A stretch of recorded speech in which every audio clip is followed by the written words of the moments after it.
Good morning. जय श्री स्वामीनारायण। आज थी आपणे प्रकरण 2 सूक्ष्मजीवो मित्र अने शत्रु नी शरूआत करीशुं। अपनी आसपास આપણે કેટલીક વનસ્પતિ, પ્રાણીઓ, મનુષ્ય બધું ઘણું બધું જોઈએ છે જે જીવન છે, તો એને આપણે શું કહીએ છીએ? સજીવો। પરંતુ અમુક એવા સજીવો છે જેને આપણે શું આપણી નરી આંખ એટલે આપણા આંખથી આપણે જોઈ નથી શકતા, એટલા સૂક્ષ્મ હોય છે કે એના માટે આપણને સ્પેશિયલ પ્રકારના શેનાથી સૂક્ષ્મદર્શક યંત્ર વડે જોવા પડે છે। સીધી રીતે આપણે જોઈએ તો આપણને એ સૂક્ષ્મ જેવો હાજર છે એની પણ ખબર નથી પડતી, પણ એને સૂક્ષ્મદર્શક યંત્ર વડે જોવામાં આવે ને તો એ સૂક્ષ્મજીવોને આપણે જોઈ શકીએ છીએ। તો હવે તમને સૌથી પહેલાં સૂક્ષ્મજીવોની વ્યાખ્યા લખવાની કે એટલે કે સૂક્ષ્મજીવો એટલે શું? તો કે એવા સજીવો કે જેને આપણે નરી આંખે જોઈ શકતા નથી તેને આપણે શું કહીશું? સૂક્ષ્મજીવો। સૌથી ફર્સ્ટ આટલું સમજાઈ ગયું સૂક્ષ્મજીવો કોને કહીશું? કેમ કે આ પ્રકરણમાં આપણે સૂક્ષ્મજીવ છે એ આપણા મિત્ર અને શત્રુ બે છે એ બંને વિશે સમજવાનું છે। સૌથી પહેલાં સૂક્ષ્મજીવો કોને કહીશું, કયા કયા છે સૂક્ષ્મજીવો, પછી ઉપયોગી આપણને કઈ રીતે છે ને આપણને એના કારણે નુકસાનકારક પણ કેટલા છે એ જોવાનું છે। તો સૂક્ષ્મજીવો પહેલે તો આપણે જોયું કે જેને આપણે નરી આંખે જોઈ નથી શકતા એ બધા શું છે? સૂક્ષ્મજીવો, જે જીવન છે પણ જેને આપણે નરી આંખે જોઈ નથી શકતા। હવે તમે આ જોયું જ હશે, ચોમાસામાં આપણે બ્રેડનો જે ટુકડો હશે એની ઉપર બ્લેક ડોટ જેવું આવી જાય છે, કાળા ગોળાકારની ફૂગ હોય છે, ઘણીવાર રોટલીમાં પણ આવું જોવા મળે છે। એ બધું શું છે? સૂક્ષ્મજીવો છે। તો હવે આપણે જોશું સૂક્ષ્મજીવોની રચના અને આ સૂક્ષ્મજીવો ક્યાંથી આવે છે એ બંને નેક્સ્ટ મુદ્દામાં જોવાનું છે। અત્યારે આપણને એટલી ખ્યાલ આવી ગયો હોવો જોઈએ કે સૂક્ષ્મજીવો કહેવાય કોને કહેવાય કે જેને આપણે એવા સજીવો કે જેને આપણે નરી આંખે જોઈ નથી શકતા, એ દરેકને શું હશે? સૂક્ષ્મજીવ। હાજરી માટે આપણે પ્રવૃત્તિ એક તમારી ટેક્સ્ટ બુકમાં પણ આપેલી છે કે બગીચા અથવા મેદાનમાંથી એક બીકરમાં શું લેવાની છે? ભીની માટી લેવાની છે। ત્યારબાદ એ ભીની માટીને શેમાં ઉમેરવાની છે? એ બીકરના પાણીમાં, અને જ્યાં સુધી કણો બેસી જાય ને ત્યારબાદ એ પાણીનું એક ટીપું શેમાં લેવાનું છે? સ્લાઇડમાં લઈ અને એને માઇક્રોસ્કોપમાં જોવાનું છે। તમારી સ્ક્રીન પર જે જોવા મળે છે ને એ માઇક્રોસ્કોપ છે, અને માઇક્રોસ્કોપમાં જ્યાં તમને આ ગ્લાસ જેવું અહીંયા સ્ટેન્ડ દેખાય છે ને ત્યાં સ્લાઇડ વડે એને મૂકવામાં આવે છે અને નિરીક્ષણ કરવામાં આવે છે। નિરીક્ષણ કરતાં આપણને શું જોવા મળે છે કે માટીમાં સૂક્ષ્મજીવો જોવા મળે છે। જે અહીંયા સ્લાઇડ મૂકી છે એમાં શું જોવા મળશે? સૂક્ષ્મજીવો જોવા મળે છે। એટલે કે આપણે જે માટીમાં જોયું જે નરી આંખે નથી દેખાતા પણ શેમાં આપણે જોયા? માઇક્રોસ્કોપમાં, તો એ શું છે? સૂક્ષ્મજીવ છે। હવે પ્રવૃત્તિ 2 તળાવના પાણીમાં રહેલા સૂક્ષ્મજીવોનું નિરીક્ષણ કરો। આમાં એવી જ રીતે તળાવનું પાણી લેવાનું અને એને પછી શું કરવાનું? સ્લાઇડ પર લઈ અને માઇક્રોસ્કોપ હમણાં આપણે જોયું ને એ જ માઇક્રોસ્કોપમાં સ્લાઇડને મૂકવાની અને એનું નિરીક્ષણ કરવાનું। તો પાણીમાં પણ શું જોવા મળશે? સૂક્ષ્મજીવ જોવા મળશે। આ બંને અવલોકન પરથી આપણે શું કહી શકીએ કે માટી તેમજ પાણીમાં નાના સૂક્ષ્મજીવો જોવા મળે છે। અહીંયા સુધી સમજાઈ ગયું। પહેલે તો સૂક્ષ્મજીવો કોને કહેવાય એ આપણે જોયું કે જેને આપણે નરી આંખે નથી જોઈ શકતા, એ શું છે?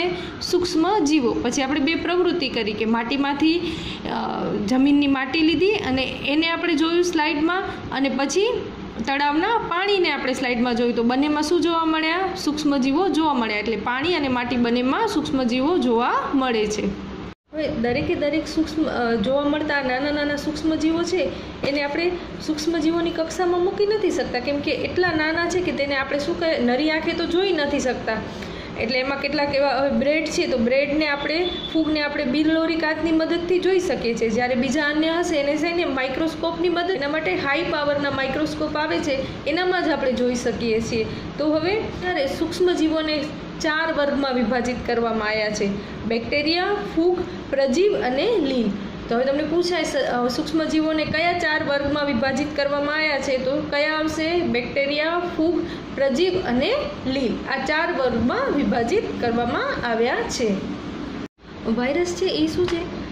સૂક્ષ્મદર્શી છે, એટલે કે જેને આપણે નરી આંખે જોઈ નથી શકતા, પરંતુ એ બીજા સૂક્ષ્મજીવો કરતાં કેવો છે? અલગ છે. કે એ વાયરસ કેવું છે, એ માત્ર ને માત્ર યજમાન કોષમાં જ વિભાજન થાય છે, મતલબ કે એ યજમાન કોષ ઉપર જ નિર્ભરિત રહે છે. એ એકલો હશે તો એ પોતે જીવિત નહીં હોય, પણ જેવું એને કોઈ યજમાન મળશે ને એટલે એ વાયરસ એક્ટિવ થઈ જશે.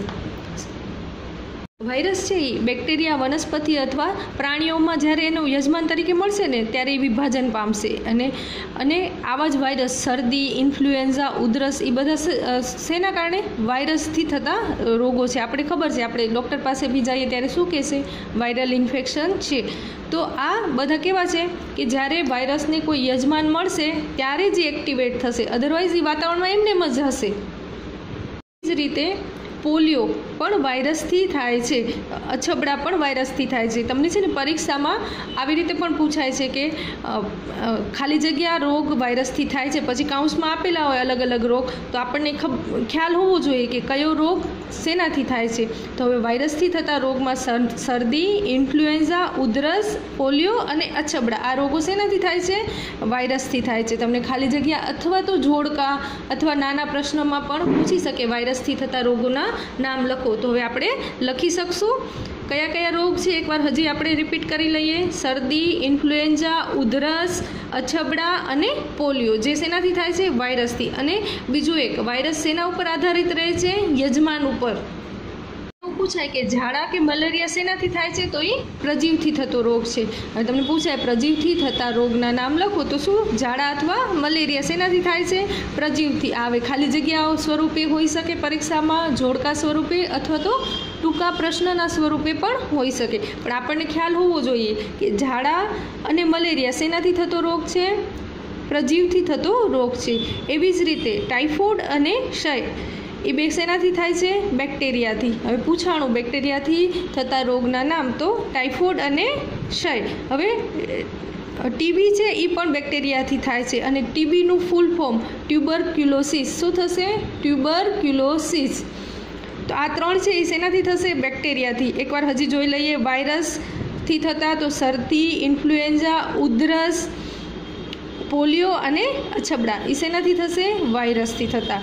પછી ઝાડા અને મલેરિયા પ્રજીવથી, ઝાડા અને મલેરિયા રોગ પ્રજીવોથી. જ્યારે ટાઇફોઇડ, ક્ષય એટલે ટીબી, બેક્ટેરિયા દ્વારા થાય છે. ટીબીનું ફૂલ ફોર્મ પણ શું છે? ટ્યુબરક્યુલોસિસ. મારા પુસ્તકમાં પાના નંબર 18 પર વિવિધ બધાની આકૃતિ. લીલ તો કેવી દેખાય? જો આપ સૌ પ્રથમ તમારે અહીંયા બેક્ટેરિયા આપ્યા છે, જે કેવા છે? કુંતલ આકાર, એટલે કે આમ વળેલા છે. જુઓ, તો આ બેક્ટેરિયા છે. પછી આ છે દંડાણુ આકાર, એટલે કે દંડ જેવા છે બેક્ટેરિયા. આ વિવિધ આપણે માઇક્રોસ્કોપમાં જોઈએ ને તો આપણને આ બેક્ટેરિયા આવા દેખાય. નરી આંખે આપણે નથી જોઈ શકતા, પણ માઇક્રોસ્કોપમાં જોઈએ ને ત્યારે આવી રચના તમને જોવા મળે છે. આ લીલ છે. સમજાઈ ગયું? અને આ તો હવે તમે ખબર જ છે, અમીબા અને પેરામેશિયમ. પેરામેશિયમ તમે લગભગ 7મા ધોરણમાં શીખી ગયા છો, કદાચ તમને યાદ હશે, જેનો ચંપલ જેવો આકાર છે.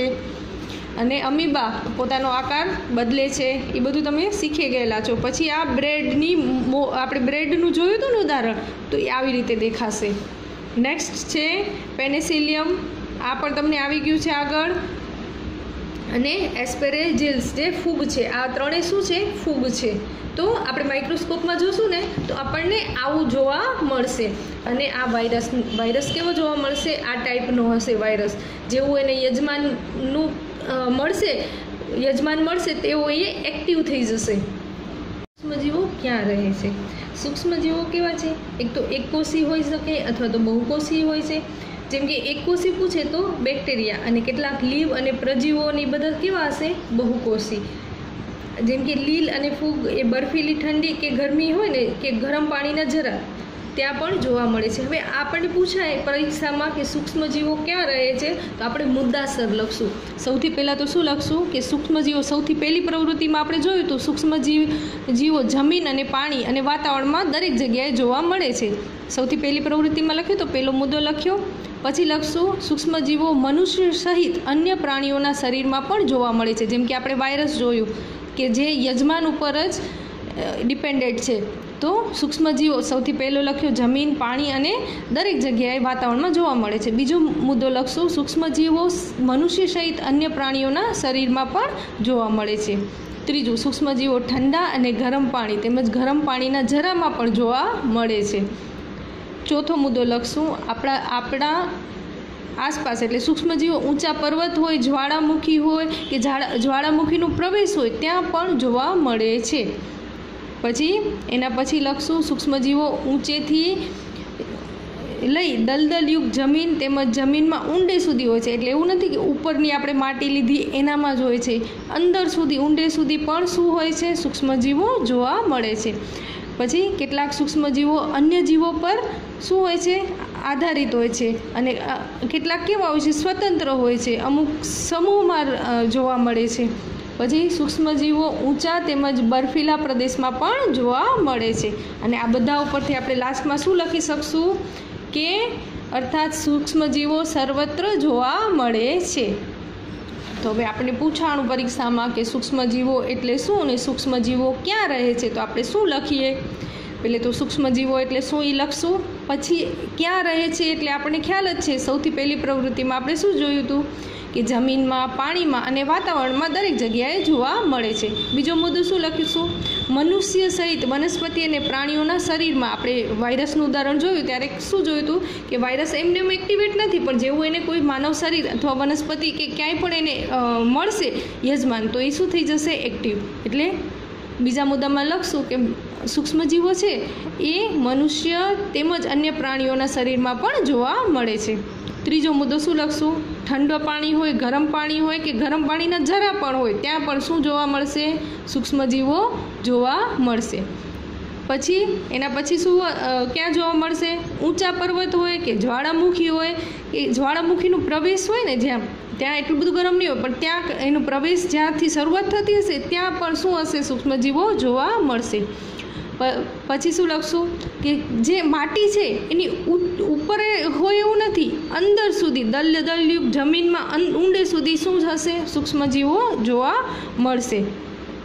અને પછી લખી શકાય કે કેટલાક સૂક્ષ્મજીવો અન્ય જીવો પર આધારિત છે ને કેટલાક સૂક્ષ્મજીવો કેવા હશે? સ્વતંત્ર રીતે અથવા અમુક સમૂહમાં રહેતા હશે.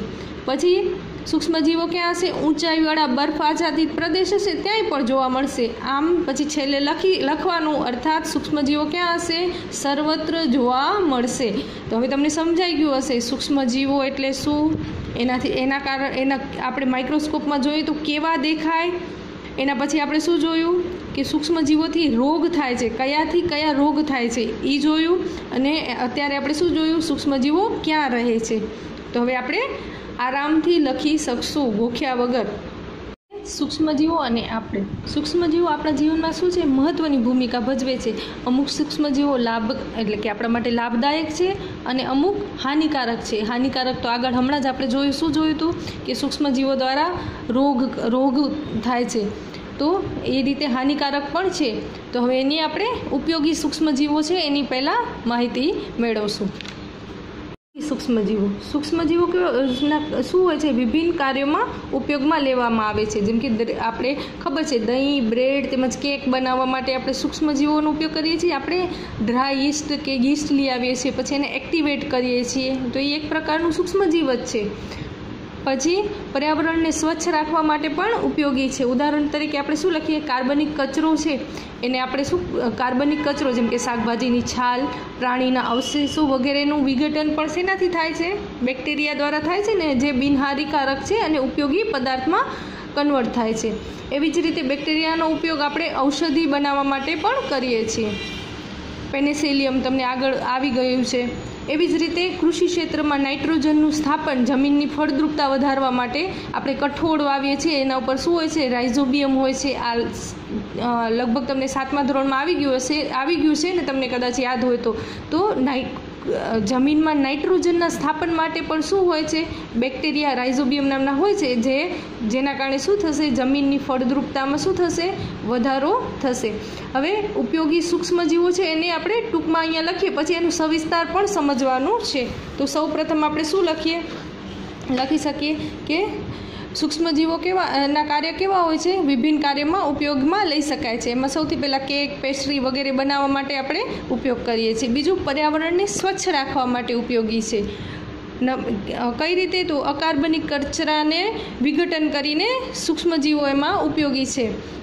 ત્રીજું, સૂક્ષ્મજીવો ઔષધિ બનાવવા માટે અને જમીનમાં નાઇટ્રોજનના સ્થાપન માટે પણ ઉપયોગી છે. આમ ઉપયોગી સૂક્ષ્મજીવો આ છે. હવે એનું સવિસ્તાર આપણે સમજવાનું છે કે બ્રેડ બને છે તો એનામાં કઈ દહીં અને બ્રેડની બનાવટમાં એવી રીતે અલગ અલગ હવે જોશું. હવે તમને સમજાઈ ગયું હશે કે સૂક્ષ્મજીવો એ નુકસાનકારક તો છે, સાથે સાથે લાભદાયી પણ છે. દહીં અને બ્રેડની બનાવટમાં બેક્ટેરિયા આપણને કઈ રીતે ઉપયોગી છે? હવે તમે 7મા ધોરણમાં શીખી ગયા છો કે દૂધમાંથી દહીંમાં રૂપાંતરણ થાય છે. હવે તમે મમ્મીને પણ જોયું હશે, શું કરે છે? ગરમ હૂંફાળું દૂધ હોય છે, એનામાં શું કરે છે? થોડુંક દહીં અંદર એડ કરી અને મૂકી દે છે, અને સવારે એટલે 7 થી 8 કલાક બાદ એ દૂધ શેમાં રૂપાંતરિત થઈ જાય છે? દહીંમાં થઈ જાય છે રૂપાંતરિત. તો હવે તમને એમ થશે આ કઈ રીતે? તો દહીં છે, થોડુંક દહીં લીધું છે, એમાં શું હોય છે? લેક્ટોબેસિલસ નામના બેક્ટેરિયા હોય છે, જે દહીં આપણે આમાં દૂધમાં એડ કરીએ ત્યારે એ દહીંમાં શું વૃદ્ધિ પામશે, અને જે દૂધ છે એમાં બધે લેક્ટોબેસિલસ નામના બેક્ટેરિયા ઉત્પન્ન થઈ જશે, અને જે દૂધ છે એ શેમાં કન્વર્ટ થઈ જશે? દહીંમાં થઈ જશે.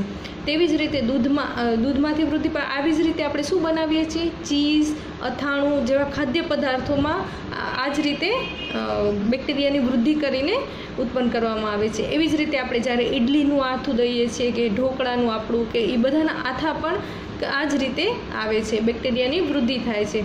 તો હવે તમને પરીક્ષામાં પૂછાય કે દૂધમાંથી દહીં બનાવવા માટે કયા બેક્ટેરિયા ની જરૂર પડે છે, કે કયા બેક્ટેરિયા હાજર હોય છે, અથવા તો એવું પૂછે દહીંમાં કયા બેક્ટેરિયા હોય છે, તો શું આવશે આન્સર? લેક્ટોબેસિલસ નામના બેક્ટેરિયા. કયા આવશે? લેક્ટોબેસિલસ નામના બેક્ટેરિયા. હવે નેક્સ્ટ જોઈએ, પણ કેવું છે? ઝડપી વિભાજન પામે છે. હવે આપણે કેક બનાવતી વખતે અથવા તો પીઝા બનાવીએ છીએ ત્યારે આપણે શું કરીએ છીએ? યીસ્ટ લઈએ છીએ, અને યીસ્ટને શું કરીએ છીએ? એક્ટિવેટ કરીએ છીએ ને, ગરમ પાણી એડ કરીને એને એક્ટિવેટ કરીએ છીએ. ત્યારે શું થશે? બબલ ઉત્પન્ન થશે, જે કાર્બન ડાયોક્સાઇડ ઉત્પન્ન કરે છે, અને એના પરપોટા હશે. તમે જોયું હશે, કદાચ મમ્મીને પણ પૂછશો ત્યારે શું કહેશે કે જ્યારે એ લોટ બાંધીએ છીએ ત્યારે આપણે એમાં શું એડ કરીએ છીએ? યીસ્ટ એડ કરીએ છીએ, અને યીસ્ટ એડ કરીને આપણે શું કરી દઈએ છીએ? એને અમુક કલાક માટે ઢાંકીને હૂંફાળા વાતાવરણમાં રાખી દઈએ છીએ. તો જેટલો લોટ હશે એનાથી લગભગ 2 થી 3 ગણો લોટ થઈ જશે. એટલે એનામાં શું આવી જશે? આપણે મમ્મી એવું કહેતી હશે આથો આવી ગયો એનામાં, કે એક્ટિવેટ થઈ ગયું. તો એની સાઇઝ કેવી થઈ જશે? વધી જશે. અને પછી એ મેંદાના લોટનું કદ વધી જાય ને પછી એના આપણે ઓવનમાં બ્રેડ બનાવીએ, પછી પીઝા, પેસ્ટ્રી વગેરે પણ બનાવીએ છીએ. એટલે બેક્ટેરિયા આપણને બેકિંગ માટે પણ ઉપયોગી છે. એટલે બેકિંગ ઉદ્યોગમાં યીસ્ટનો ઉપયોગ કેવો થાય છે? બહોળા પ્રમાણમાં. આમ આપણે હમણાં ઘરની વાત કરી, એ જ રીતે બેકરીમાં જશો તો એ જ રીતે યીસ્ટનો ઉપયોગ કરીને એ લોકો કેક છે, પછી પીઝા છે, બ્રેડ છે વગેરે બનાવતા હોય છે. તો હવે સૂક્ષ્મજીવો છે એનો આપણે ઘરેલું ઉપયોગ તો જોયો, હવે એનો વેપારિક ઉપયોગ પણ થાય છે. જો મોટા પાયા પર છે ના આલ્કોહોલ છે, એટલે કે દારૂ, એસિટિક એસિડ એટલે કે વેનિગારના ઉત્પાદનમાં પણ શું સૂક્ષ્મજીવોનો ઉપયોગ થાય છે. જવ, દહીં, ચોખા તથા કચરેલા ફળોના રસમાં રહેલા પ્રાકૃતિક શર્કરાને શું કરવામાં આવે છે? યીસ્ટને ઉછેરીને આલ્કોહોલ એટલે કે દારૂમાં રૂપાંતરિત કરવામાં આવે છે. તો હવે યીસ્ટનો ઉપયોગ ઘરેલું પણ છે અને વેપારિક ઉદ્યોગમાં પણ ઉપયોગ થાય છે, જેના કારણે આપણે શું બને છે? આલ્કોહોલ એટલે કે દારૂ, પછી એસિટિક એસિડ એટલે વેનિગાર આપણે પ્રિઝર્વેટિવ તરીકે સોસમાં ને એમાં ઉપયોગ કરતા હોઈએ છીએ. તો એ બધું શું છે? એના ઉપયોગ બનાવટના ઉપયોગ માટે આપણે સૂક્ષ્મજીવોનો ઉપયોગ કરીએ છીએ. પછી આ તમને એમ થતું હશે કે આ સૂક્ષ્મજીવો આલ્કોહોલના બનેલા છે, જે યીસ્ટ એટલે કે ખાંડ એટલે આલ્કોહોલમાં ફેરવાઈ જાય અને શર્કરામાં રૂપાંતરિત થાય છે. હવે તમને લુઈસ પાસ્ચર છે એને શેની શોધ કરી? આથવણની શોધ કરી. કોણે કરી? લુઈસ પાસ્ચરે. આ યાદ રાખવાનું, પરીક્ષામાં પૂછાય તો બી, અને આપણા નોલેજ માટે બી આપણને ખબર હોવી જોઈએ. આથવણની શોધ કોણે કરી છે? લુઈસ પાસ્ચરે. તો હવે આટલી અહીંયા સુધી ખબર પડી કે સૂક્ષ્મજીવો છે એનો આપણે ઘરેલું ઉપયોગ બી કરીએ છીએ, પછી વેપારિક ઉદ્યોગોમાં પણ એનો ઉપયોગ મોટા પાયા પર થાય છે. તો હવે તમારે ગૃહ કાર્યમાં આ પ્રશ્નના જવાબ લખવાનો છે. શું સૂક્ષ્મજીવોને નરી આંખે જોઈ શકાય છે? જો ના તો કેવી રીતે જોવામાં આવે છે? આનો જવાબ તમારે તમારી વિજ્ઞાનની નોટમાં લખવાનો છે અને હવે તમે લખી શકશો. નેક્સ્ટ વિડીયોમાં પાછા મળીશું. ત્યાં સુધી જય શ્રી સ્વામિનારાયણ.